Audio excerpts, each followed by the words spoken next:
Poor little girl sees a young, wealthy man crying alone in the town square on Christmas Eve. You're sad and alone. Don't you want to spend Christmas at my house? What happens next is unbelievable. The snowflakes fell slowly that Christmas Eve, forming a white blanket that covered the empty town square. It was 6 in the evening, and the colorful lights were already twinkling on the trees and lampposts.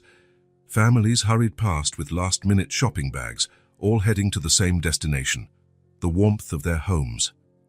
Everyone, except Holden. Sitting on a weather-worn wooden bench, he watched the activity with empty eyes. People smiled, quickened their pace.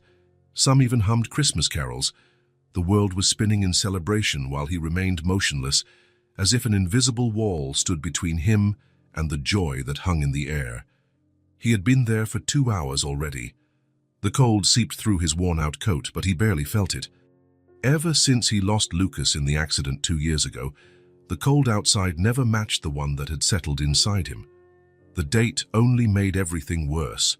Christmas Eve, the exact day the car had skidded on the icy road. Since then, the holidays had become a ghost he tried to avoid. The snow was now dusting his shoulders and hair. Holden didn't even notice the tears that began to stream down his face. His thoughts were far away, trapped in that night of sirens and ambulance lights, in the hospital hallway, in the doctor's words. "I'm so sorry, Mr. Harper. Why are you crying?" The childish voice startled him. Beside him, a little girl with curly hair and a red hat was staring at him with curious eyes. She couldn't have been more than 5 years old. "I'm not crying," he said, quickly wiping his face. "It's just the melting snow." The girl tilted her head, weighing his answer with the seriousness only children can muster when they know an adult is lying. "My name is Hazel," she said, holding out a small hand covered in a colorful mitten. "What's yours?" Holden hesitated before lightly shaking her hand. "Holden, Holden," she repeated, as if testing the sound. "That's a funny name." Despite everything, a smile threatened to appear at the corner of his mouth. It had been so long since he'd smiled that the movement felt foreign. Hazel sat next to him on the bench, swinging her legs that didn't reach the ground. "No one should be alone on Christmas," she said, looking at the square's lights. Then she turned to him with a determined expression. "You're all alone. Do you want to spend Christmas at my house?" Holden blinked, caught completely off guard. It was the last thing he expected to hear. "Hazel!" a woman's voice called out, and a young woman approached hurriedly. "How many times do I have to tell you not to wander off like that and not to talk to Strand—" She stopped when she saw the man sitting on the bench, with snow on his shoulders and red eyes. "I'm sorry," she said, taking her daughter's hand. "I hope she wasn't bothering you." "She wasn't," Holden replied, his voice hoarse from disuse. "Mom, he's sad," Hazel declared with the frankness only children possess. "And he's alone. I invited him for Christmas dinner." The woman, Leah, as Holden would later learn, looked from her daughter to him, embarrassed. Holden noticed her worn gloves, the coat discreetly patched at the elbow, the simple shoes. She wasn't much older than him, maybe 30, but her eyes carried the weight of someone who had faced many battles. "We're leaving now, sweetie," she said to her daughter, gently tugging her along. "But Mom," Hazel protested, "you always say Christmas is for sharing." An uncomfortable silence hung between them. The snow continued to fall, now heavier. "Nurse, thank you. I don't want to be a bother," Holden answered automatically. Leah breathed a sigh of relief, but something in the girl's eyes, a mix of disappointment and genuine concern, hit him like a punch to the gut. "I'm sorry about my daughter," Leah said. "She has this habit of wanting to help everyone." Holden nodded, suddenly aware of how he must look, a disheveled man sitting alone on Christmas Eve, crying on a park bench. Leah took Hazel by the hand and turned to leave, but the girl resisted. "But Mom, you made that baked mac and cheese everyone loves. And there's cake, too." Leah closed her eyes for a moment. When she opened them, there was a mix of resignation and kindness there. She turned back to Holden. "Dinner is simple," she said, after a moment of hesitation. "But there's room at the table, if you'd like." The words hung in the air between them, like snowflakes. Holden felt something strange in his chest. A tightness, but different from the constant ache of the last few years. It was as if a door he didn't even know existed had been unlocked. "I don't want to impose," he repeated, more out of habit than conviction. "It's not an imposition," Hazel answered before her mother could say anything. "Say it's Christmas." Leah smiled slightly, the first smile Holden had seen on her face. "She's not one to give up easily," she explained. "Trust me, I know." Maybe it was the falling snow, or the girl's hopeful gaze, or simply the exhaustion of being alone for so long. Holden found himself nodding. "If it's no bother, I accept." "Thank you." Hazel's smile lit up the night more than all the Christmas lights in the square. During the short walk to their apartment, Holden stopped at a small grocery store that was still open and bought a festive fruitcake. It wasn't much, but he couldn't arrive empty-handed. What was he doing, going to the home of strangers on Christmas Eve? This wasn't how he'd planned to spend the night, alone with his memories like the past 2 years. The building was a simple walk-up, an old one with narrow stairs and no elevator. 3rd floor. Holden followed the two of them in silence, while Hazel chattered non-stop about the lights, the snow, and how her teacher said Santa Claus always knows which children have been good all year.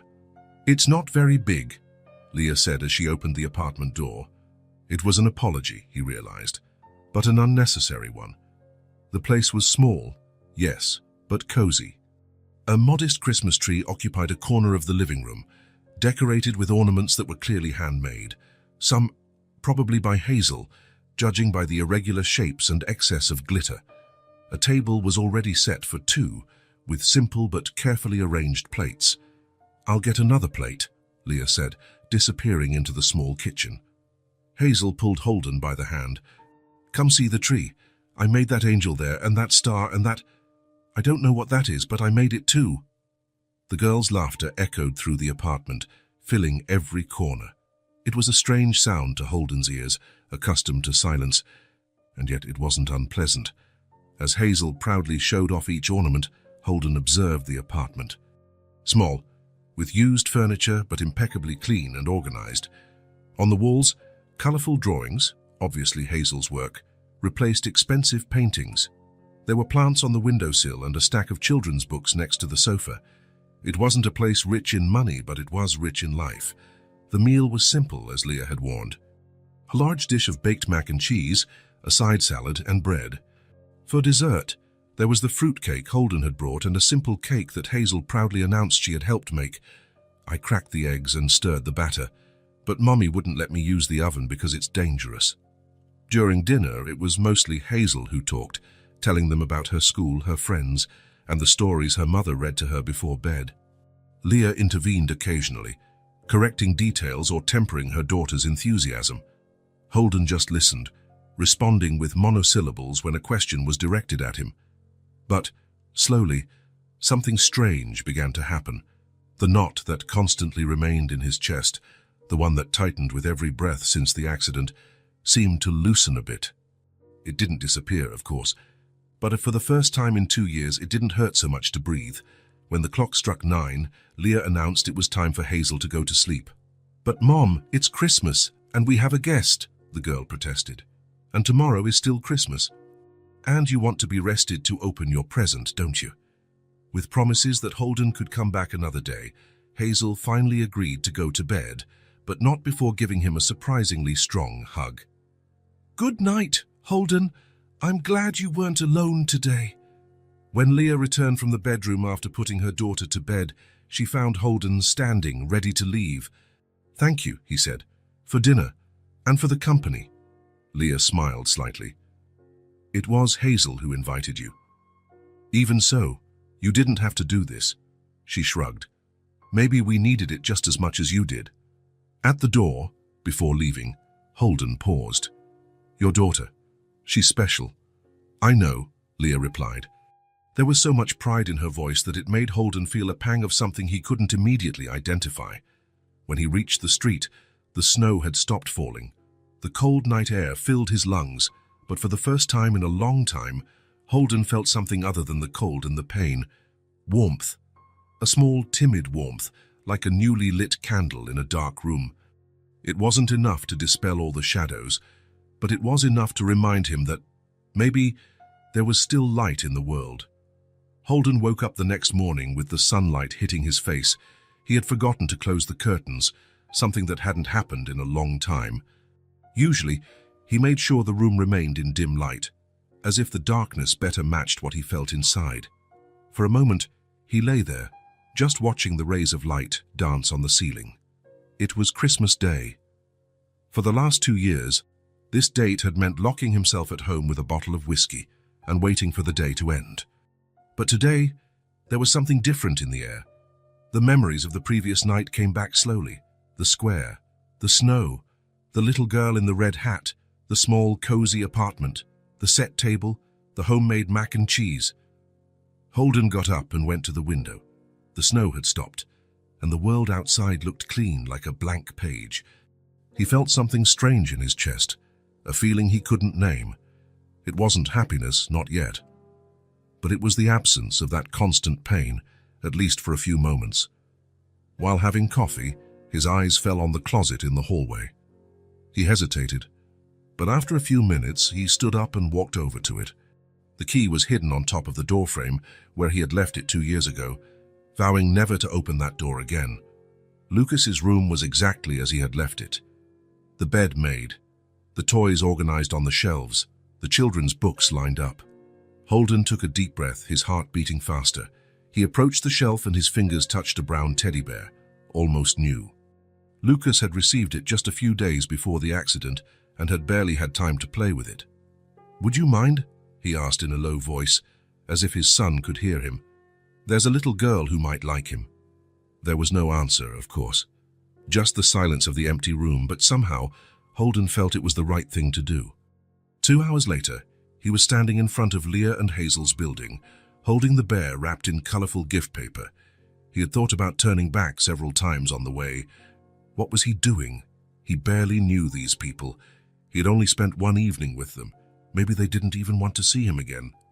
Before he could change his mind, he pressed the intercom button. "Who is it?" Leah's voice sounded distant and wary. "It's Holden, from last night." There was a moment of silence, and he almost turned around, regretting the idea. Then the intercom crackled again. "Third floor, apartment 302. The building door is open." Climbing the stairs, Holden felt his heart race. What would he say? Did Hazel really like him, or did she just feel sorry for the lonely man on the park bench? And Leah, would she approve of this visit, or had she only tolerated his presence the night before because of her daughter's insistence? Before he could knock, the door opened. Hazel was standing there with a smile that seemed to light up the entire hallway. "You came back." The joy in her voice was so genuine that it dispelled all of Holden's doubts in an instant. "I said I would," he replied, feeling strangely light. "Mom! Mom! Holden's back!" Hazel shouted, jumping with excitement. Then, as if remembering something important, she assumed a serious posture, mimicking an adult. "Please, come in." Holden smiled and entered the apartment. It was different seeing it in the daylight. Rays of sun streamed through the windows, highlighting the bright colors of the drawings on the walls and the plants on the windowsill. The place seemed even more alive than the night before. Leah appeared at the kitchen doorway, drying her hands on a dish towel. Her hair was pulled back in a messy bun, and she wore a floral apron. There was a smudge of flour on her cheek. "Good morning," she said, her tone polite but cautious. "We weren't expecting visitors today." "Sorry to show up unannounced," Holden replied. "I just wanted to—" Well, he held out the package to Hazel. "Merry Christmas." The girl's eyes widened. "For me, a Christmas present." Leah looked like she was about to protest, but Hazel's expression stopped her. The girl took the gift as if it were made of crystal. "Can I open it, Mum?" Leah nodded, her eyes shifting from Holden to her daughter. There was an unasked question there, a natural suspicion. After all, who was this man who showed up with a gift for her daughter after just 1 evening? Hazel tore the paper carefully, unlike most children who would have destroyed the wrapping in seconds. When the brown teddy bear appeared, she let out a cry of joy. "A teddy bear! Look, Mom, he's so cute." Hazel hugged the bear tightly. "I'm going to name him Brownie. Like those cakes you make." "It's a very beautiful gift," Leah said, her gaze meeting Holden's. "You shouldn't have." There was something in the subtext of that sentence, a concern, a single mother living on limited resources, suddenly confronted with someone who could give her daughter things she couldn't. "It was no trouble," Holden replied, understanding the unspoken worry. "Actually, I had this bear stored away. I thought he'd be better off with someone who could give him the attention he deserves." Something in the tone of his voice must have communicated more than his words, because Leah's gaze softened slightly. "Thank you," she said simply. "Come on, Holden," Hazel exclaimed, pulling him by the hand. "I'm going to introduce Brownie to my other toys." The other toys were few: a rag doll with yarn hair, some worn wooden blocks, and an incomplete set of colored pens. But Hazel spoke of them as if they were treasures, introducing each one with the seriousness of a museum curator. And to her, they probably were treasures. Holden sat on the floor of the small room that Hazel shared with her mother. There were 2 beds, a double bed, and a smaller mattress in the corner that clearly belonged to the girl. The space was divided by a colorful rug that marked Hazel's territory. There she created her own world. "This is Mr. Buttons," she said, showing him the rag doll.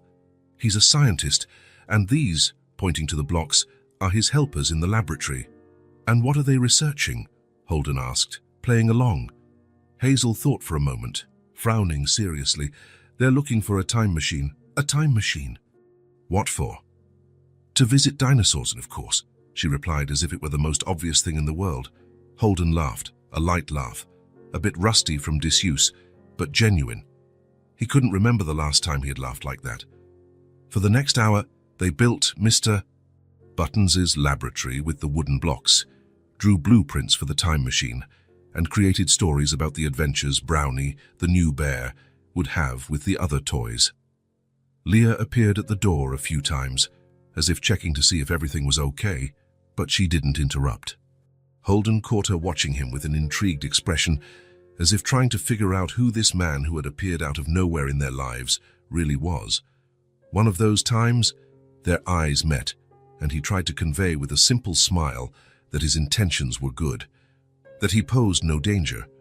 That, perhaps, he needed this connection as much as Hazel seemed to enjoy his company. After some time, Leah called them for a snack. There were homemade cookies and hot chocolate. Sitting at the kitchen table, Holden noticed the sweet smell in the air. "Are you baking something?" he asked. "Cakes," Leah replied. "I make them to sell." She didn't elaborate, and he didn't press. There was a quiet pride in her tone, the kind of pride of someone who does what needs to be done, without complaining. "Mommy makes the best cakes in the world," Hazel declared, biting into a cookie. "Everyone says so." "I'm sure she does," Holden smiled. After the snack, when they returned to the living room, Hazel ran to a small bookshelf improvised from wooden crates. She pulled out a book with a worn cover. "Look, Holden, I'm learning to read." The book was an old reading primer, with yellowed pages and folded corners. Some letters were handwritten in the margins, as if someone had been practicing. "Hazel isn't in school yet," Leah explained, standing at the entrance to the room, "but she's very curious." There was something in her voice, a mixture of pride and guilt, as if she felt she was failing her daughter by not being able to put her in school yet. "Mom's not working right now," Hazel said with the directness of children. "She bakes cakes to sell. I wanted to go to school. Mom says one day I will." Leah looked away, a blush rising up her neck.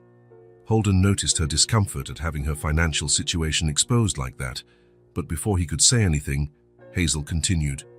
"But I already know some letters. Look." She opened the book to a page with a drawing of a house. "This is the letter H for house and horse." "And," she frowned, thinking, "Hot." "Very good," Holden praised, genuinely impressed. "You're very smart." "And this is the letter B for ball and bear and cake, like Mom's." Holden sat next to her on the sofa and let her show him every letter she knew. There were only a few, but she recited them with such pride that she might as well have been reading Shakespeare. As he listened, Holden felt something strange in his chest, an emotion he hadn't experienced in a long time. It was as if a rusty door in his heart was being slowly pushed open, creaking from years of disuse. Lucas had loved books. From a very young age, he would ask for stories before bed. He had been enrolled in preschool at 4 and was already learning to put letters together when Holden took a deep breath, pushing the memory away. Not today. Today he just wanted to be present, here with this little girl who, for some inexplicable reason, had decided he was worth it. "So, can you teach me more?" Hazel asked, her eyes shining with hope. "I'd love to," he replied, surprised by his own sincerity. Across the room, Leah watched in silence. Her arms were crossed, a defensive posture, but her eyes reflected an internal battle. The natural wariness of a mother, but also, perhaps, the reluctant hope that her daughter might have found someone to help her in a way that she herself couldn't at the moment. When it was getting dark, Holden realized it was time to go. He had spent almost the entire day there, something he hadn't planned when he left home that morning. At the door, as he said goodbye, he felt a hesitation. A part of him wanted to return to his silent apartment, to the comfort of the isolation he had built around himself for the past few years. But another part, a part he thought had been dead for a long time, wanted to come back the next day and the next and the next. "Can I come back tomorrow?" he asked him, surprising himself. Leah looked at him for a long moment, as if trying to see beyond the surface. Then her eyes turned to Hazel, who was hugging Brownie and looking at Holden with expectation. "If Hazel wants you to," she finally replied. The smile that lit up the girl's face was answer enough. As he walked down the building stairs, Holden felt something he hadn't felt in a long time. It wasn't exactly happiness. That word seemed too big, too heavy for what he deserved to feel. It was more like purpose. As if, for the first time in 2 years, there was a reason for tomorrow to come. And a bond, fragile and new like a bud in spring, was beginning to grow. Holden's visits became part of the routine. 3 weeks had passed since Christmas, and almost every day he would show up in the late afternoon with a children's book or school supplies for Hazel. The girl progressed quickly in her improvised lessons. She already recognized almost all the letters and was starting to form simple words. On that January afternoon, snow was falling in fine flakes outside. Holden and Hazel were sitting at the kitchen table. She was writing her name on a sheet of paper, her tongue stuck between her teeth in a gesture of concentration. "Look, Holden, I wrote it without any mistakes." "Very good," he smiled, genuinely proud. "You learn fast." Leah had gone out to deliver some cake orders, leaving the two of them alone for the first time. "I'll be back in half an hour," she had said, still hesitant, but now trusting Holden enough for this small test. Hazel put down her pencil and looked at him with that direct curiosity only children possess. "Holden, do you have a son?" The question came without warning, like a punch to the gut. Holden felt the air leave his lungs. In all his visits, he had avoided talking about himself, deflecting personal questions with vague answers or changing the subject. "Why do you ask?" he managed to say after a moment. Hazel shrugged, swinging her feet that didn't reach the floor. "Because you're good at teaching, and you brought that nice bear. And sometimes you look at me with a sad look in your eyes." Holden lowered his eyes to the table. It was incredible how a 5-year-old could be so perceptive. Part of him wanted to get up and leave, to return to the cocoon of isolation he had built. It would be easier, safer. But something in Hazel's open and sincere expression made it impossible to run away. And maybe, he thought, after keeping everything bottled up for so long, it was time to let the truth out, even just a piece of it. "Yes," he finally answered, his voice barely a whisper. "I had a son." "Had?" Hazel tilted her head, immediately catching the past tense. "Where is he now?" The clock on the wall suddenly seemed to tick louder, tick-tock, tick-tock, each second marking the rhythm of the pain Holden felt in his chest. "His name was Lucas," he said, the words coming out with difficulty. "He died at Christmas. It's been 2 years." The silence that followed felt dense, almost physical. Outside, the snow continued to fall, indifferent to the confession that had just taken place in that small kitchen. Holden expected to see pity in Hazel's eyes, or perhaps fear.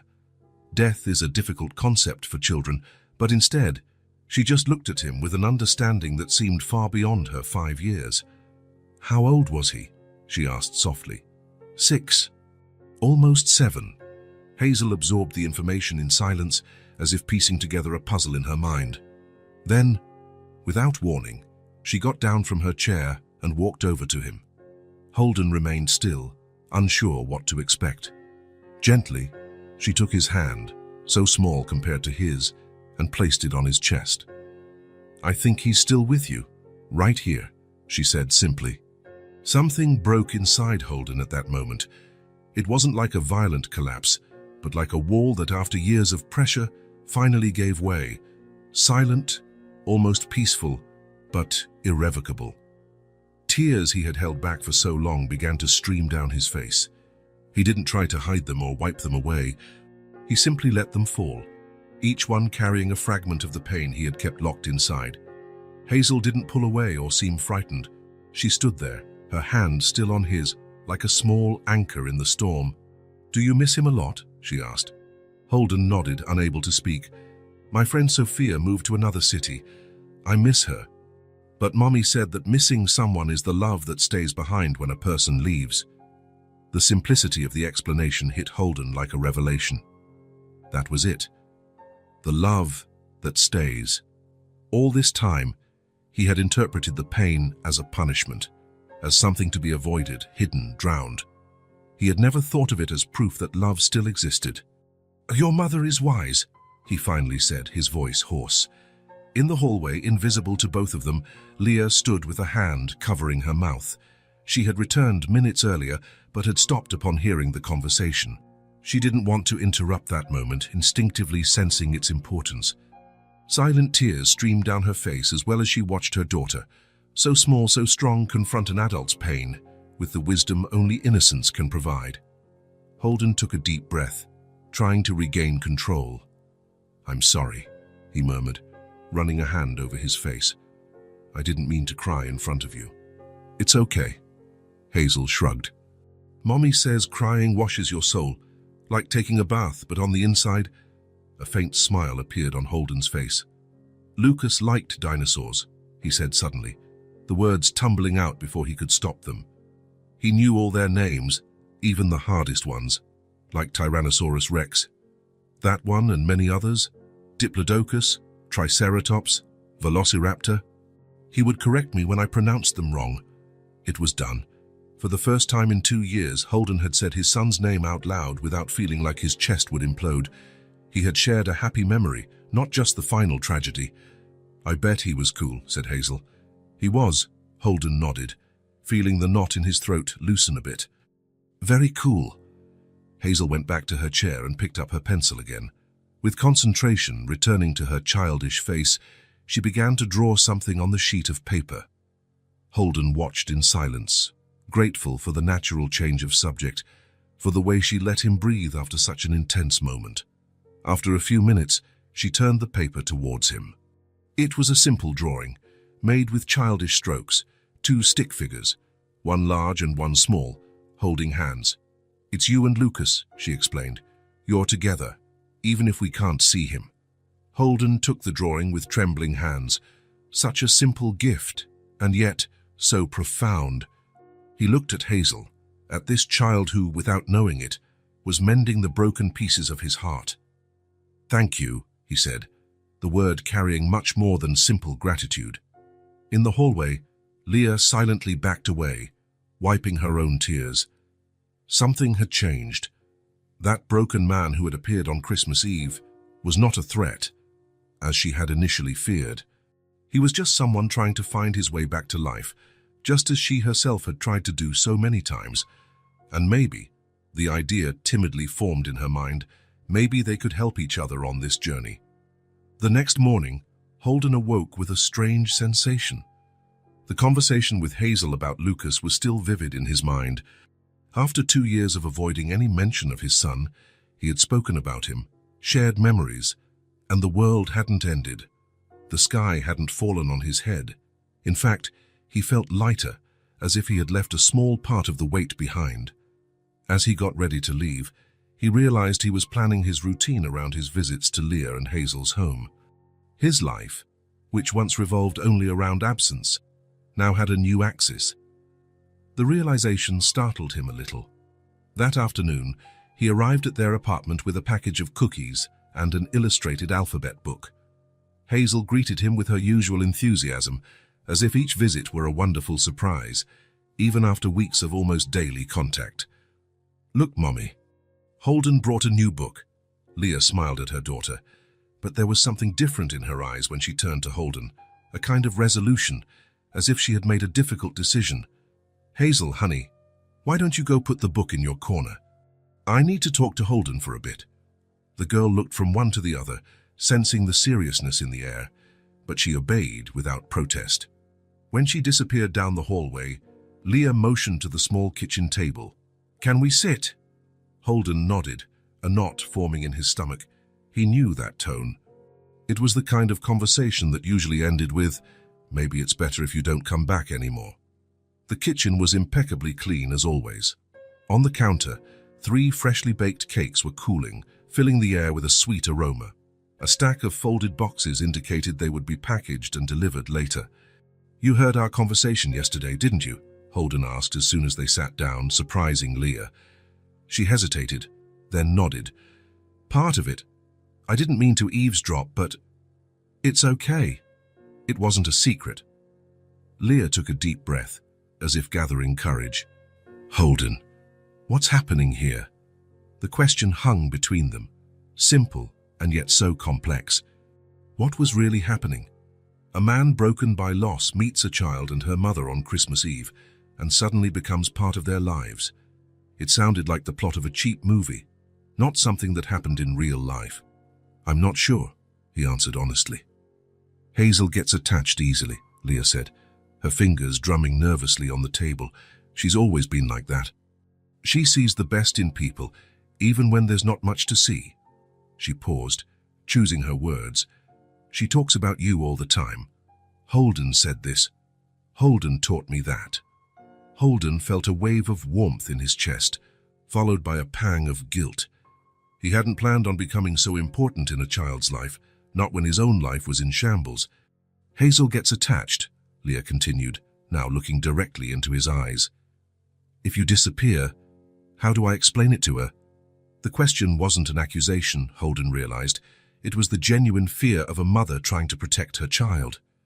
Leah must have seen enough people come and go in their lives to fear another abandonment. "I'm not going to disappear," he said, the conviction in his voice surprising them both. "How can you be so sure? You barely know us. We're practically strangers you met by chance." "I don't believe in chance," Holden replied, the words coming out before he could analyze them. "And it's not after that night." Leah crossed her arms, a physical barrier to complement the emotional ones that already existed. "What do you want from us, Holden? What are you looking for here?" The question caught him off guard, not because of its harshness, but because of the impossibility of a simple answer. What did he want from them? Redemption? Solace? A chance to feel useful again? All of those reasons seemed too selfish to admit. "I didn't expect this," he said finally, opting for raw honesty. "I didn't expect to care about you. I didn't expect to want to be here every day. I didn't expect—" He paused, searching for the right words. "For the last 2 years, I've just existed. I breathed because my body insisted on functioning, even when I saw no point in it." His eyes met Leah's. "But with you, I actually breathe, like there's finally enough air in the world." The silence that followed was heavy, but not hostile. Leah studied him as if trying to decipher a complex code. "I understand your concern," Holden continued. "If I had a daughter, I would also be cautious of a stranger who appeared out of nowhere." He took a deep breath. "If you want me to stay away, I'll understand. It will hurt, but I'll understand." Leah looked away towards the window, where the snow was falling slowly. "Hazel lost her father before she was even born," she said after a moment. "He just decided he wasn't ready to be a dad and disappeared. We never heard from him again." There was a hardness in her voice, not of resentment, but of someone who had learned to live with reality. "It's been just the 2 of us since then. We have a routine, a system that works, despite all the difficulties." Holden nodded, understanding the subtext. "We don't need anyone to mess this up." But yesterday, she continued, her voice softer, when I heard you two talking, I realized something. Her eyes met his again. You're not pretending to care about her. You really do care. More than I thought possible, Holden admitted. Leah didn't smile, but something in her expression changed, as if a small crack had opened in the wall she had built. I'm not asking for guarantees, she said. I know life is too unpredictable for that. I just want honesty. If one day you feel you don't want to continue, that it's too much, let me know beforehand, so I can prepare, Hazel. Holden felt the weight of that request. It was fair, more than fair. I promise, he said simply. Leah nodded, as if they had sealed a silent agreement. It wasn't exactly trust yet, but it was a start. She didn't smile, but she didn't push him away either. It was the most he could hope for at that moment. In the weeks that followed, a new routine was established. Holden continued to visit almost daily, but now there was a tacit understanding between him and Leah. A mutual respect that grew slowly. He began to pay more attention to their practical needs. He noticed how Leah struggled to keep everything running with limited resources, how she stretched every dollar, always prioritizing Hazel's needs over her own. One afternoon, after hearing Leah mention that she needed to go to the market but might put it off until the next day because of the bad weather, Holden had an idea. On his way to their apartment, he stopped at a grocery store and bought some basic items. Milk, bread, eggs, fruit, nothing extravagant, just enough to spare Leah from going out in the forming storm. When he arrived and handed her the bag, he saw the hesitation in her eyes, pride fighting against practical need. It's just to keep you from going out in this rain, he explained, trying not to sound condescending. It's nothing. After a moment, Leah accepted the bag with a silent thank you. It wasn't charity. They both knew that. It was just a gesture of consideration. That was the first of many small gestures, always discreet, always respectful.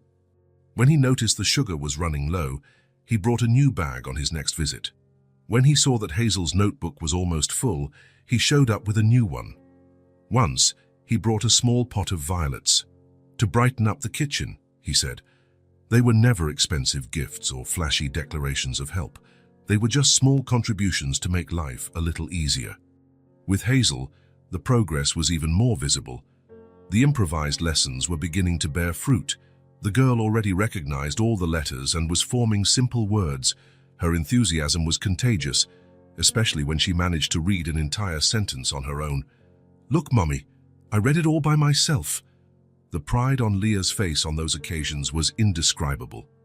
And Holden noticed that, more and more often, that pride included a look of gratitude in his direction. One afternoon, after a particularly successful reading session, Leah surprised Holden by offering him a slice of the cake she had just made. It's a new recipe, she explained. I need opinions before I offer it to customers. It was a transparent excuse. The cake was obviously perfect, but Holden accepted with a smile, recognizing the gesture for what it was, a small step towards trust.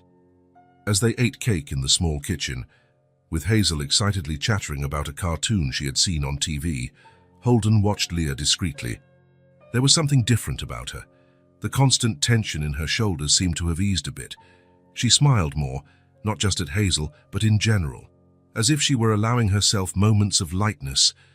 What is it? She asked, noticing his gaze. Nothing, Holden replied. Just thinking that the cake is really delicious. Leah gave a small smile. The kind of smile that isn't planned, that just happens. Thank you. That evening, as he said goodbye, Holden realized that something fundamental had changed. Leah walked him to the door, as she always did, but instead of the usual formal wave, she briefly touched his arm. Thank you, she said in a low voice, so Hazel wouldn't hear from the living room. For what you've been doing for her. The books, the lessons, it makes a difference. Holden nodded, feeling the warmth of that small touch long after he had left the apartment. On his way home under the starry winter sky, he reflected on how much his life had changed in such a short time. 2 months ago, he was an isolated man drowning in his own pain, unable to see beyond the loss that consumed him. Now, there were 2 people who waited for him, who noticed his presence, who cared whether he showed up or not. It wasn't a miraculous cure. The pain of losing Lucas was still there, a constant presence in his chest. But now there was something else too. A small light, fragile as a candle flame but persistent. The possibility that maybe, just maybe, there was still a path forward. And for the first time in 2 years, Holden allowed himself to consider that maybe this path didn't have to be walked alone. The key felt heavy in Holden's pocket the entire way back from Leah and Hazel's apartment. It was an ordinary Thursday, but something felt different. During dinner, Hazel had read an entire story by herself, a small children's book with simple sentences, but a huge accomplishment for a 5-year-old who was learning on her own. The pride he felt was so intense it almost hurt. "You'd make a great teacher," Leah had commented as they washed the dishes, with Hazel already asleep on the sofa. "I'm just helping her discover what she already knows," he had replied, and Leah had smiled in that new, more open way that had emerged in recent weeks. Now standing in front of the door at the end of his apartment hallway, Holden turned the small key between his fingers. That door had remained locked for 2 years. Not even the monthly cleaning lady was allowed to enter. It was a shrine, a tomb, a piece of time he refused to let pass, Lucas's room. He took a deep breath. He hadn't planned to do this today. In fact, he had never planned to do it, but something about the genuine joy he felt seeing Hazel read, something about the feeling that maybe, just maybe, it was possible to feel again without the pain shattering him, had brought him here. The key slid into the lock with a soft click. He turned it slowly, as if any sudden movement could break the spell that preserved that space. The door opened with a slight creak, protesting its disuse. The smell was the first thing that hit him, that unique mix of crayons, the special detergent he used to wash the teddy bears, and something indefinable that was simply Lucas. For a moment, it felt as if his son could come running in at any moment, asking to play ball, or for one more story before bed. Holden turned on the light. The room was exactly as it was on the day of the accident. The bed made with his favorite dinosaur comforter, the bookshelf with books lined up and toys organized. On the small desk by the window, an unfinished drawing of a Tyrannosaurus. Lucas had intended to finish it when they got back from that Christmas trip, but they never came back. Not both of them, at least. Holden took 2 hesitant steps inside. Time had truly stood still in this room. Not a speck of dust, thanks to the cleaning lady who cleaned the room from the outside, without entering, just using a long-distance vacuum. No changes, no sign that 2 years had passed in the rest of the world. He slowly approached the bookshelf. There, among the children's books and dinosaur models, was the photograph, one of the last ones taken together on Lucas's 6th birthday. The boy was smiling, cheeks puffed out to blow out the candles, while Holden, right behind him, looked at his son with an expression of pure love. His fingers trembled slightly as he picked up the picture frame. The image was so vivid, so present. Lucas with his smile missing a front tooth, his brown hair messy as always, his eyes shining with happiness. So full of life, so real. Holden sat on the edge of the small bed, the mattress sinking under his weight. The picture frame in his hands felt heavier than it should. For 2 years, he had avoided looking at any photos of Lucas. The few scattered around the apartment had been turned face down or stored in drawers. Looking at them was like reopening a wound that never healed. But now, here he was, looking directly at his son's face. And strangely, he didn't feel the usual sharp pang of pain that used to accompany any memory. In its place, there was something different, something softer, warmer. "Hi, champ," he whispered to the photograph, his voice hoarse from the lump in his throat. The silence of the room enveloped him. There, in that small space preserved from the outside world, he felt as if he were truly talking to Lucas, not just to an image. "I miss you every day," he continued, running his finger over the smiling face in the photo. "Not a minute goes by that I don't think of you." Tears began to form, but he didn't try to hold them back. He let them stream freely down his face. "I haven't been very good since you've been gone. In fact, I don't even know if I've really been here. Just existing, you know? Like a ghost." The wind gently moved the curtain, allowing a sliver of light from the street lamp to enter, and create patterns on the bedroom floor. But something strange happened. "Champ," Holden said, feeling strangely lighter as he spoke the words. "I met a little girl. Her name is Hazel. She's 5, almost 6. Smart like you were. Braver too." A faint smile formed on his lips. "She invited me to spend Christmas with her and her mum. Can you imagine? A little girl inviting a sad stranger to Christmas dinner. Sounds like something out of a movie, doesn't it?" Holden wiped a tear with the back of his hand but kept staring at the photo. "She's learning to read now. I'm helping her. Today she managed to read a whole book by herself. You should have seen her smile. It reminded me so much of you when you learned to tie your own shoes. Remember, you practiced for hours, refusing any help." The memory brought more tears, but these didn't burn like acid as they used to. They were softer, almost comforting. "Champ," Holden took a deep breath, searching for the right words. "I met a little girl who's helping Dad learn to live again." Saying that out loud was like releasing something that had been trapped inside him for a long time, a confession, an acceptance. "For a long time I thought that living again would be a betrayal to you. As if, by feeling anything other than pain, I was leaving you behind." He shook his head slightly. "But it's not like that, is it? You would never have wanted that for me." The tears now flowed freely, but there was something different about them. They weren't tears of despair, of irreparable loss. They were tears of longing, yes, but a longing mixed with love, with gratitude for the time they had together. A good kind of missing. "You taught me so much in such a short time, son. And now, this little girl is teaching me something new. That maybe it's possible to carry you with me without drowning in the pain." Holden sat there on his son's bed for a long time, talking softly, sometimes laughing at a funny memory, sometimes crying again. And for the first time in 2 years, he felt he wasn't talking to a ghost, but to a living part of himself, a part that Lucas would always occupy, not as an open wound, but as a light. When he finally stood up, he placed the photo back on the shelf, but not in the exact same spot. He positioned it a little more to the front, where it could be seen clearly from the door. "I'll be back soon," he promised, looking around one last time before turning off the light. As he closed the door, he didn't lock it. Spring arrived with an explosion of color, replacing the white winter landscape with shades of green and flowers blooming on the city's trees. Nearly 4 months had passed since the Christmas Eve, when Holden had met Leah and Hazel. On that sunny April morning, Holden walked through the city center with a purpose. After weeks of hearing Leah talk about how her cakes were becoming a hit with customers, but how difficult it was to expand the business, working only by order from her small apartment kitchen, an idea began to form in his mind. The opportunity arose when he passed a small shop on the corner of Main Street and Cherry Street. The space, which had once housed a stationery store, had been closed for a few months. "For rent" sign was posted on the dusty shop window. It was small but well located, exactly what he was looking for. Holden jotted down the phone number and, later that morning, contacted the owner. The conversation was brief and productive.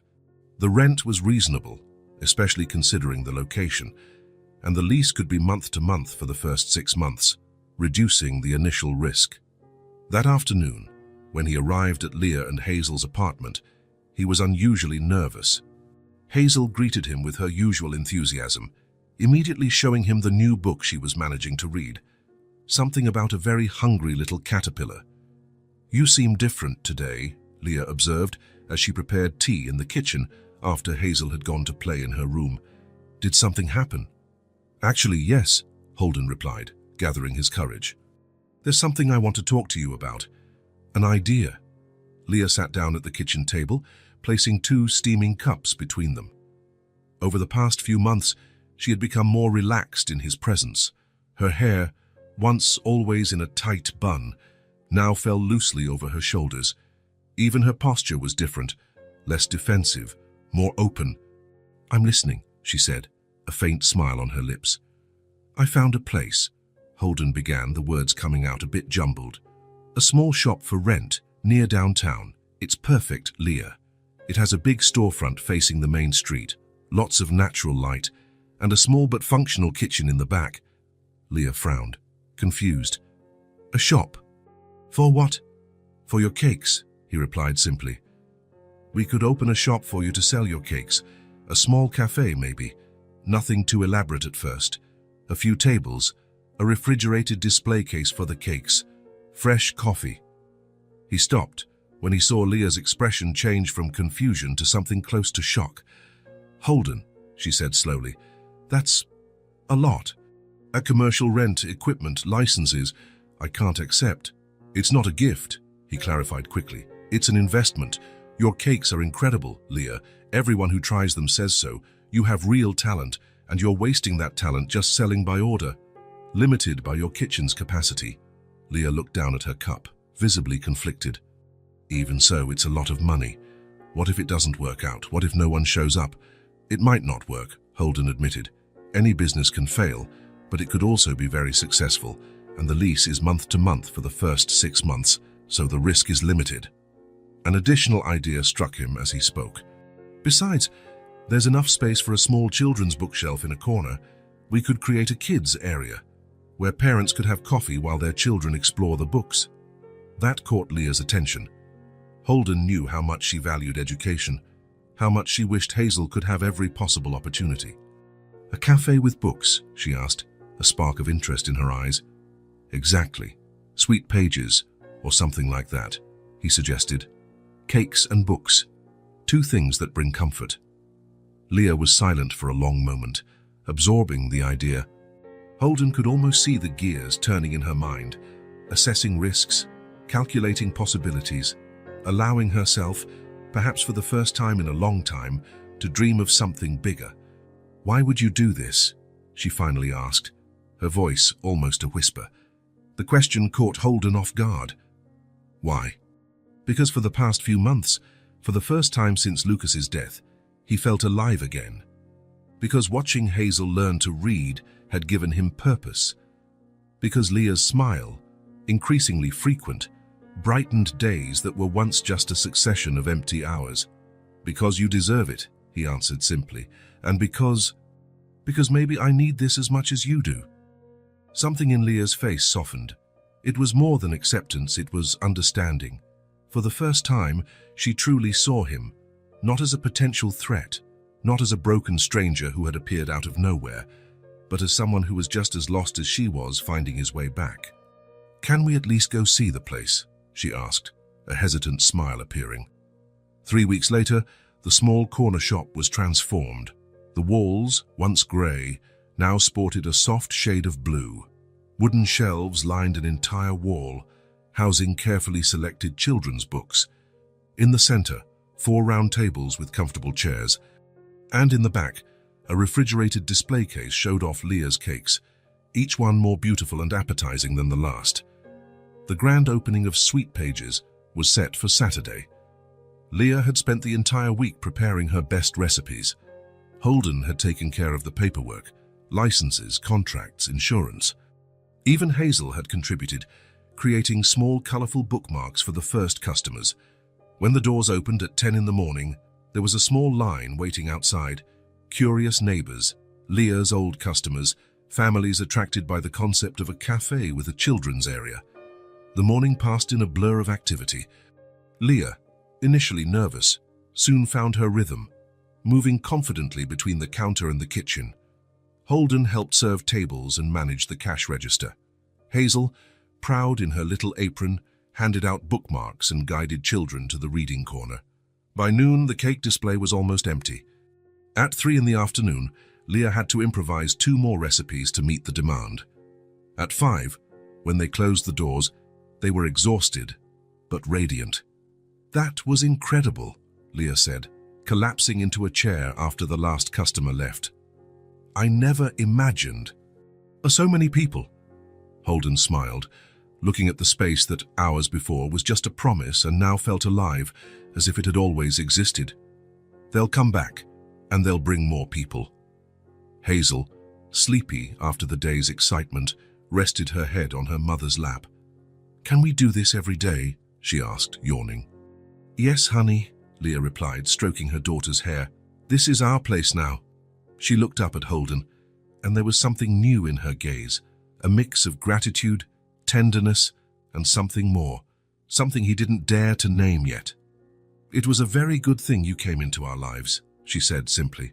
Holden felt a warmth spread through his chest. It wasn't just the satisfaction of seeing a project succeed. It was deeper, more essential. It was the feeling of belonging to something again, of being part of someone's life, of mattering. The bond was real now. It was no longer about a broken man finding temporary refuge, nor a single mother reluctantly accepting help.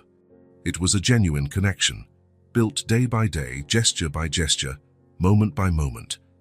As the sun set outside, casting a golden glow through the shop windows, Holden knew, with a certainty he hadn't felt in years, that he had found his way back. Sweet Pages was completing its first month with a success that surprised even Holden. The small shop was always busy, especially on weekends, when entire families would come to try Leah's cakes and let their children explore the colorful books in the reading corner. It was a sunny Sunday in May. Spring had arrived in full force, transforming the city.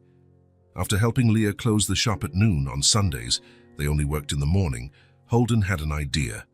"How about a walk in the park this afternoon?" he suggested as they walked back to the apartment. "The day is perfect." "Yes!" Hazel exclaimed immediately, jumping with excitement. "Can we bring bread for the ducks?" Leah smiled, the kind of smile that now appeared more frequently on her face. "I have a few things to organize for tomorrow," she said. "Say, but you two can go. It'll do Hazel good to get some sun after being in the shop all morning." 2 hours later, Holden and Hazel were walking along the winding paths of the city's central park. It was a large space, with a small lake, grassy areas perfect for picnics, and a colorful playground where children ran and shouted joyfully. Hazel held Holden's hand with the confidence of someone who knows the way. In recent months, he had become a constant presence in her life, not a substitute for the father she never knew, but something equally important, a friend, a mentor, a person who saw her completely. "Look at the ducklings," she exclaimed, pointing to a family of ducks swimming peacefully in the lake. They approached the edge, and Hazel threw small pieces of the bread they had brought. Her eyes sparkled with excitement every time a duck came near to grab the food. "Do you think they're a family?" she asked, watching the ducks. "Shows the daddy, the mommy, and the little babies." "Probably," Holden replied, noticing how her mind always sought connections, always tried to understand the world through stories and relationships. After feeding the ducks, they continued walking until they found a large tree that provided generous shade. The spot offered a perfect view of the playground, where children of various ages played under the watchful eyes of their parents. "Should we rest for a bit?" Holden suggested, pointing to the grass under the tree. They sat side by side, their backs against the wide trunk. Hazel watched the children playing, a thoughtful expression on her small face. "What are you thinking about?" Holden asked. "Nothing," she shrugged. "I just like watching the other kids play." There was something in the way she said it, a kind of detachment, as if she were an observer, not a participant. Holden remembered Leah mentioning that before the shop, before him, Hazel didn't have much contact with other children. Without regular school, without many resources for extracurricular activities, she lived mostly in the small world of their apartment. A gentle breeze rustled the leaves above them, creating a dancing pattern of light and shadow on the ground. Holden felt something in his pocket, his wallet, which he had taken to buy ice cream later. As he pulled it out, a small photo slipped out, falling onto the grass between them. It was one of the few photos of Lucas he now carried with him. After that night in his son's room, he had decided that hiding him away was not the way to honor his memory. Hazel picked up the photo before he could reach it. "Who's this boy?" she asked, analyzing the image with curiosity. Holden hesitated for only a second. "That's Lucas, my son." Hazel looked from the photo to Holden and back to the photo. "He looks like you. He has the same smile." "People always said that," Holden smiled softly. It was strange how he could now talk about Lucas without feeling that gut-wrenching pain. It still hurt, of course, but it was a pain he could carry. The photo showed Lucas in the last summer before the accident. He was wearing a blue t-shirt with a dinosaur on it, his birthday present that year, and smiling broadly at the camera, showing off the gap left by a recently lost baby tooth. "He seems nice," Hazel commented, still studying the photo. "He was," Holden confirmed. "Very nice. He loved books, just like you. And dinosaurs. He knew all their names." Hazel kept looking at the photo for a few more moments, her brow furrowed as if trying to decipher a difficult word. Then, something in her expression changed, a kind of slow recognition dawning in her eyes. "I met him," she said suddenly, her voice surprisingly calm. Holden felt as if the air had been sucked from his lungs. "What?" "I met him," Hazel repeated, more confidently now. "He helped me once. He was wearing this shirt." Her small finger pointed to the blue t-shirt with the dinosaur. The world around Holden seemed to fall silent. Even the shouts of the children on the playground sounded distant now, as if coming from another universe. He felt a ringing in his ears, his heart racing so fast it felt like it would escape his chest. "You met my son?" he asked, the words coming out choppy. "How? When?" Hazel thought for a moment, the innocence on her face contrasting with the gravity of the moment. "It was at Christmas, I think. It was really cold. Mom and I were at the bus stop. I dropped my mitten and the wind blew it away. I ran after it, but I couldn't catch it." She paused, gathering memories that, for a child her age, likely seemed distant and hazy. "Then this boy got my mitten. He ran faster than me. He gave it back and smiled. He was wearing this blue shirt with the dinosaur. I remember because I really liked the drawing." Holden was paralyzed. The Christmas from 2 years ago, the day of the accident. They were coming back from a visit to Lucas's grandmother when the car skidded on the icy road. But before that, they had stopped in town to buy a last-minute gift. Lucas had left the store for a few minutes, saying he had seen something through the window. When he came back, Holden didn't ask where he had been. They were late, worried about the snow that was beginning to fall harder. "Did he say anything?" he asked, his voice barely a whisper. Hazel nodded. "He said, 'Take good care of this mitten. For it's very cold today.'" She smiled at the memory. He was kind. Holden felt tears forming, but he didn't try to stop them. It was too much to be a coincidence. On that last day, in those last hours, Lucas had crossed paths with Hazel, and 2 years later, by some whim of fate, Hazel had crossed his... "I never told Mommy," Hazel continued, watching Holden's reaction with attentive eyes. "She always says not to talk to strangers, but he didn't seem like a stranger. He seemed like a friend." Holden couldn't speak. The tears now streamed freely down his face, but they weren't tears of pain. They were of awe, of reverence before the inexplicable. Hazel placed her small hand on his. "I think he sent me to find you," she said with the simple certainty only a child can have. Suddenly, everything seemed to make sense. The unexpected invitation on Christmas Eve, the immediate connection with Hazel, the constant feeling that he was being guided back to life, even when he believed there was no way back. "Maybe he did," Holden agreed, his voice thick with emotion. The wind stirred again, stronger this time, making the trees' leaves dance and sending a shower of small white petals down on them. For an instant, it felt as if the world itself was celebrating this revelation, this impossible connection between past and present. Holden looked up at the sky through the tree branches, feeling a peace he hadn't experienced in a long time. The universe, which for so long had seemed cruel and meaningless, now showed a glimpse of its mysterious interconnectedness. The past and the present were intertwined, like the threads of a complex tapestry that can only be understood when seen in its entirety. July arrived, with a heat that turned afternoons in the park into water adventures for the children. Sweet Pages had become a popular meeting spot, especially in the mornings, when mothers and fathers brought their kids to enjoy Leah's cakes while browse books in the children's corner. Leah had hired an assistant for the busiest mornings, which allowed her to focus on creating new recipes. Her latest invention, a lemon cake with lavender icing, had been mentioned in the local paper, attracting even more customers. That Friday night, as they were closing the shop, Holden seemed distracted. His hands worked automatically, organizing the books the children had left out of place, but his thoughts were clearly elsewhere. Everything okay? Leah asked, noticing his unusual silence. Yeah, just thinking about some things, he replied with a smile that wasn't entirely convincing. Since the revelation in the park 3 weeks ago, something had changed in Holden. Not in a negative way, quite the opposite. It was as if the unexpected connection between Lucas and Hazel had sealed something within him, filled a void he thought was impossible to fill. I'll stop by your apartment later, he said, as they locked the shop door. I have something to show, Hazel. Any clues what it is? Leah asked, intrigued. Die surprise, was all he replied. Hours later, the apartment's intercom buzzed. Hazel ran to answer, immediately recognizing Holden's voice.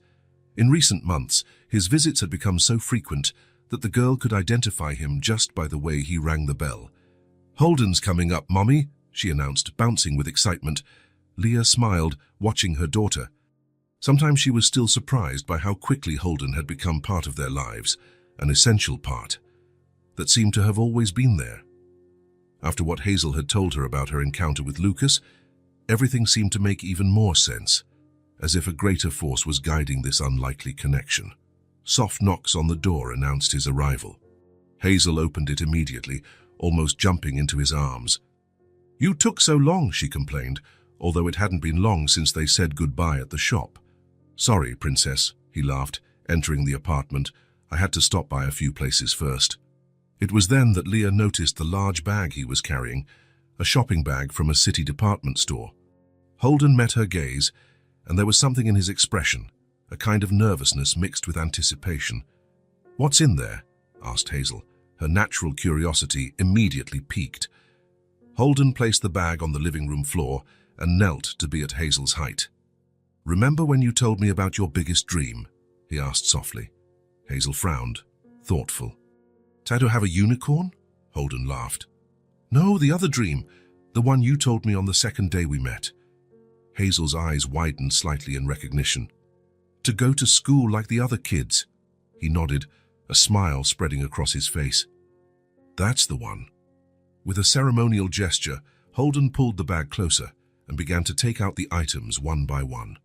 First, a new backpack, light blue with silver stars, exactly the kind Hazel had admired in a shop window weeks ago.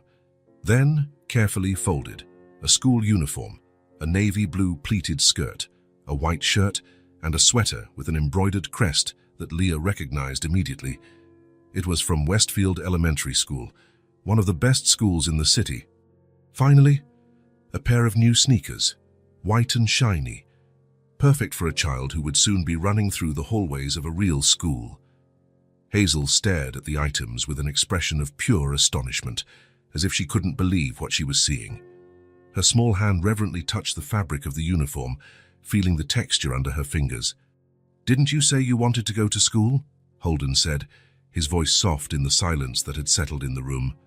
After the summer break, you'll be starting. First day of school, September 1st. For a moment, Hazel remained motionless, processing the words. Then, without warning, tears began to stream down her face. They weren't tears of sadness. Her smile was too wide for that. They were tears of a joy so intense it couldn't be contained in just a smile.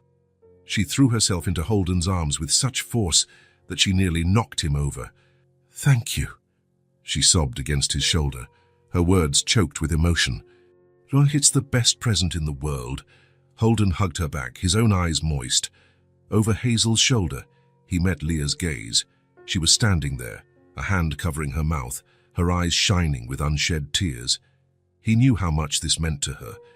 In the late-night conversations they now shared regularly after Hazel went to sleep, Leah had confessed how guilty she felt for not being able to offer her daughter the education she deserved, how she feared Hazel would fall behind, that her opportunities would be limited by their circumstances. How? She managed to ask, her voice barely a whisper. I spoke with the principal, Holden explained. I told her about Hazel's talent, how she's already reading well above her level. They have a scholarship program for children with potential. She took a test last week, when I said we were going to the toy store. A test? Leah looked confused. Sire, but you didn't mention... We wanted it to be a surprise, in case she didn't pass, Holden said. But she passed, with flying colors actually. The principal said she rarely sees such aptitude in a child who has never attended formal school. Hazel, still clinging to Holden, now looked at her mother with bright eyes. "Mommy, I'm going to school.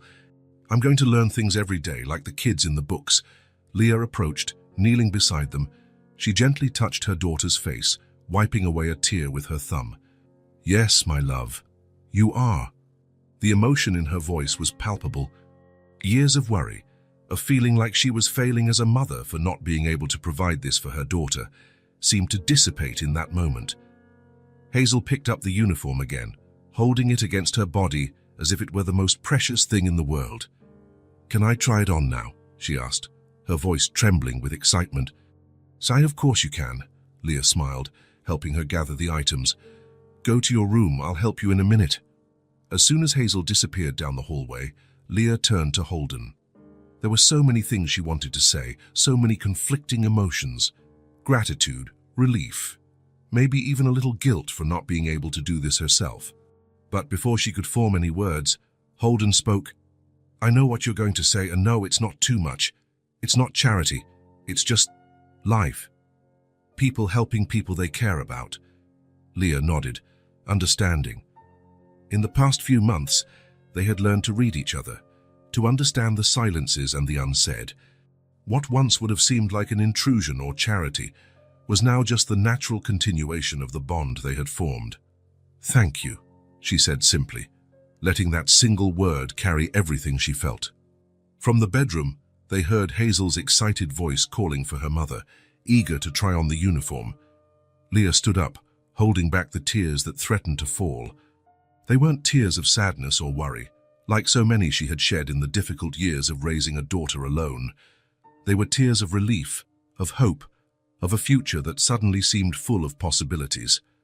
The new beginning had arrived, not just for Hazel, who would finally get the education she had always dreamed of, but for all of them. A new phase in their lives, intertwined by that unlikely invitation on a Christmas night. The headquarters of Harper Architecture stood imposingly in the city's financial district, a building of glass and steel that Holden himself had designed 8 years ago. Standing on the sidewalk in front of the building, he adjusted the tie he hadn't worn in so long.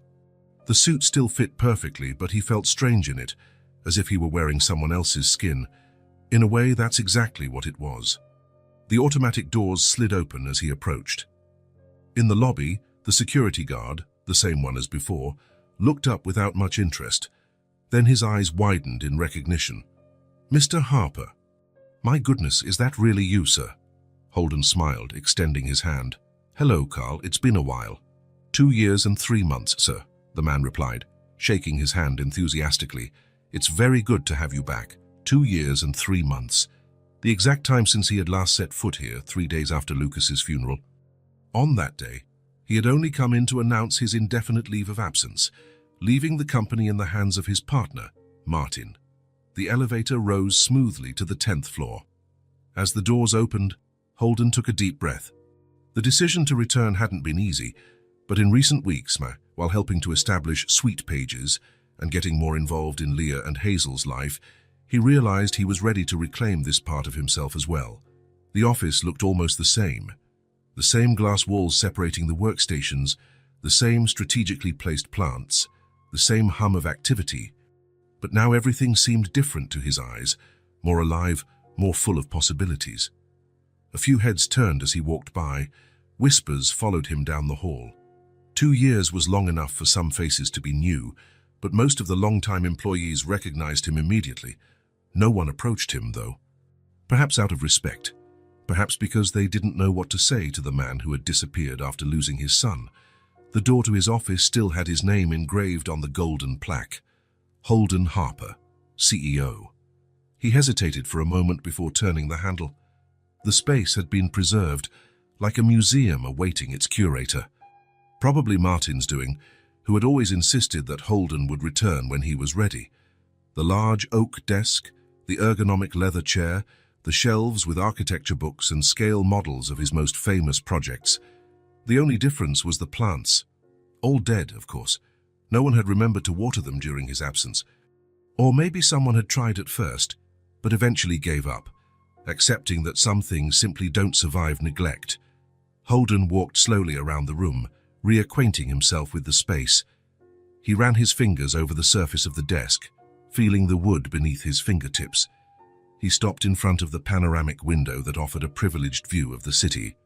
Down below, people walked, cars moved, life went on its relentless course. Before, this view made him feel distant, isolated from the world. Now, he saw connections.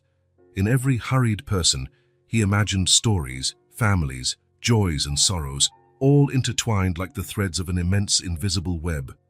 Finally, he sat in the swivel chair. The leather creaked softly under his weight.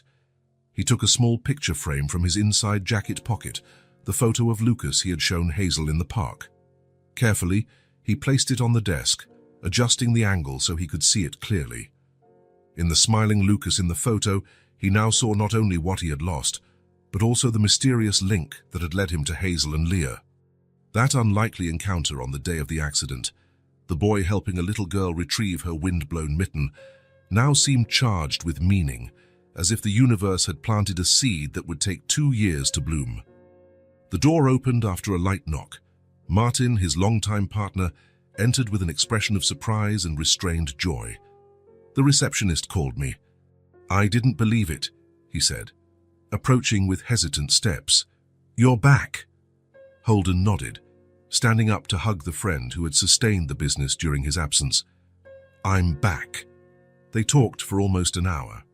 Holden explained his intention to return gradually, starting with 3 days a week. He talked about the cafe he had helped open, about Hazel and her reading lessons, about Leah and her talent for baking. He didn't go into detail about the connection between Lucas and Hazel. Some things were too personal, almost sacred. Martin listened attentively without interrupting. When Holden finished, he smiled. You seem different, he observed. More present. I feel different, Holden confirmed. After Martin left, promising to return later with updates on ongoing projects, Holden was alone again.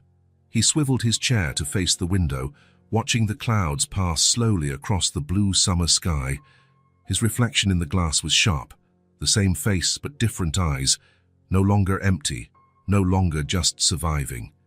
He remembered the first time he had spoken about Lucas with Hazel, how she had placed her small hand on his heart. I think he's still with you, right here. I made it, he said aloud to the reflection, to the city below, to the picture of Lucas on the desk. I'm alive again. The words hung in the air of the room, simple and true. It wasn't just about coming back to work, reassuming his position, taking on projects. It was about rediscovering purpose, reconnecting with the life he had paused when Lucas left. He took his phone out of his pocket and sent a text to Leah. Everything's fine here, see you for dinner. The reply came almost immediately.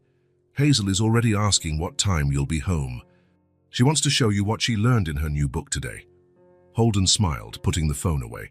2 years ago, he had left this room a broken man, directionless, just existing. Today he returned, whole in a different way, not healed from the loss, and as some wounds never fully close, but transformed by it. He didn't come back out of duty, obligation, or the expectations of others. He came back because there was finally a tomorrow to look forward to. He came back because, after so long wandering in an emotional desert, he had once again found the oasis of human connection. He came back because he had someone to come back to. It was a quiet autumn Saturday. The gentle wind swayed the curtains of the ajar window, bringing in the scent of fallen leaves and the damp earth after the morning's light rain. The sky had cleared, and now the afternoon sun streamed through the apartment windows, creating golden patterns that danced on the wooden floor as the clouds passed slowly. Hazel slept on the sofa, wrapped in a colorful blanket that Leah had knitted the previous winter. Her face was serene, her breathing deep and regular, her dark curls spread over the pillow like a small crown. Beside her, open and forgotten, were her new school books. She was so excited about the start of classes next week that she had spent the entire morning reading and rereading the first pages until exhaustion overtook her. In the kitchen, Leah prepared tea, moving with a quiet grace that had emerged in her over the past few months. Her hair, once always in a severe bun, now fell loosely over her shoulders. She wore a light blue blouse that highlighted her eyes, a new piece she would never have bought for herself before. The cake shop had changed not only her financial situation but, more importantly, her outlook on life. The woman who lived in a constant state of alert, always waiting for the next blow from fate, now allowed herself small moments of peace. Holden watched her discreetly as he arranged small bowls of sugar and cookies on a tray. It had become a weekend ritual: afternoon tea, cookies, quiet conversation while Hazel napped. Small moments of normality that, for someone who had lived so long in darkness, shone like treasures. The apartment was different too. Not just because of the new pictures on the walls or the plants that now occupied the windowsills, but because of something less tangible. The silence that filled the space wasn't empty or oppressive, like the one Holden had known for so long in his own apartment. It was a welcome, comfortable silence, like an embrace. Leah placed the kettle on the stove and leaned against the counter, watching Holden as he arranged the cookies in a circular pattern on the plate. The small wrinkles around her eyes, witnesses to past worries, now also marked moments of laughter. "But you know you're a part of this now, right?" she commented, almost as if thinking aloud, but with an intention that floated clearly between the words. Holden stopped what he was doing, lifting his eyes to meet hers. For a moment, he felt that old vertigo, the fear of allowing himself to belong again, of making space for more loss. But there was something different now, an understanding that had come slowly day by day, like gentle water that, with patience, shapes even the hardest stone. He glanced through the kitchen doorway, at Hazel asleep on the sofa, then back to Leah. "And even without promising anything," he said in a low voice, choosing his words carefully, "I've never been more real." It wasn't a grand declaration, nor an eternal promise. It was simply the truth, honest, imperfect, human. The smile that touched Leah's lips showed that she understood perfectly. Nothing more was needed. The soft whistle of the kettle broke the moment. As Leah poured tea into porcelain cups, the good ones that used to only come out of the cupboard on special occasions, a movement came from the living room. Hazel was waking up slowly, stretching languidly. She sat up on the sofa, her messy hair forming a wild halo around her face, her eyes still heavy with sleep. She rubbed her face with small hands and then, as if suddenly remembering something important, her eyes widened. "Wait," she murmured, getting up with new energy. She went to the piece of furniture in the corner of the room, a small dresser where she kept her treasures, shells found on their last trip to the beach, colorful stones, notes from her mother, drawings. She opened the bottom drawer and rummaged through the papers, her tongue stuck between her teeth in concentration, until she found what she was looking for. "I forgot I still had this," she said, returning to the sofa with a folded paper in her hands, yellowed at the edges with time. As Holden and Leah approached with the tea tray, she held the paper out to him. "He gave it to me, Lucas, before he left the park one day." The name fell into the silence like a stone in calm water. Holden placed the tray on the small table with hands that suddenly trembled.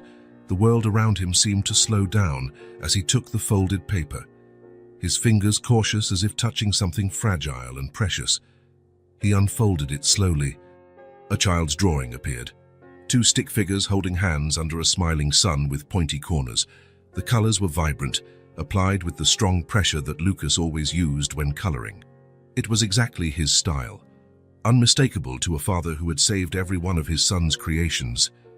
"This drawing, it was ours," he whispered, his voice thick with the emotion that rose like a wave. Hazel watched his reaction with that ancient wisdom that sometimes shone in her childish eyes. "He said it was special, that I should keep it safe." Holden held the paper with both hands, as if he could absorb through it the touch of the son who had created it. "Thank you, Hazel. You've given me a piece of myself back." Without words or hesitation, Hazel moved closer and rested her head on his shoulder, with the naturalness of someone who had always belonged there. Leah came closer, sitting beside them. Her hand found Holden's, their fingers intertwining without haste, the three of them together on the sofa, saying nothing, needing nothing. The afternoon sun bathed them in a golden halo that seemed, for a magical moment, to stop time. "Now there are 3 of us," Holden whispered, so softly it was almost just for himself. "And I'm not alone anymore." If this story touched your heart, subscribe to the channel and turn on notifications so you don't miss the next ones. Leave a like because it helps this story get recommended to more people. See you in the next story.